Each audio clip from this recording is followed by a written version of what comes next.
بسم اللہ الرحمن الرحیم۔ رسول اللہ صلی اللہ علیہ وآلہ وسلم نے ارشاد فرمایا، 7 طرح کے لوگ وہ ہیں جنہیں اللہ تعالیٰ اپنے سایہ میں پناہ دے گا۔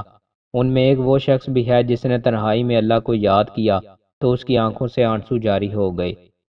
رسول اللہ صلی اللہ علیہ وآلہ وسلم نے ارشاد فرمایا، اللہ عز و جل فرماتا ہے، ہم نے مال نماز قائم کرنے اور زکوٰۃ ادا کرنے کے لیے نازل کیا۔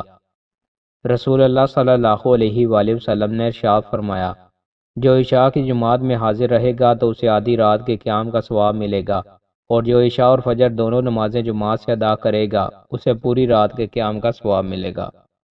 رسول اللہ صلی اللہ علیہ وآلہ وسلم نے ارشاد فرمایا، تم میں سے پوری عقل والا وہ ہے جو اللہ سے سخت خوف والا ہے۔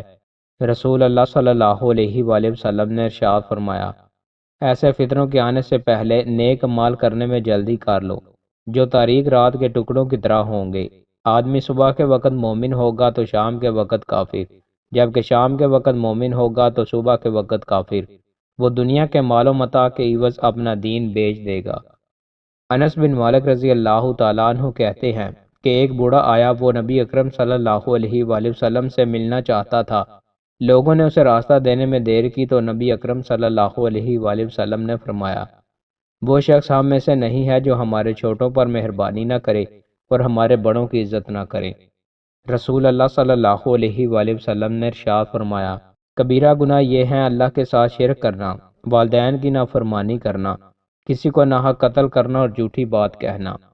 رسول اللہ صلی اللہ علیہ وآلہ وسلم نے ارشاد فرمایا، حیا ایمان کا حصہ ہے اور ایمان والے جنت میں ہوں گے، جبکہ فحش کوئی برائی ہے اور برائی والے جہنم میں جائیں گے۔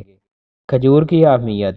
رسول اللہ صلی اللہ علیہ وآلہ وسلم نے ارشاد فرمایا، جس گھر میں کھجور نہ ہو وہ اس گھر کی طرح ہے جس میں کھانا ہی نہ ہو۔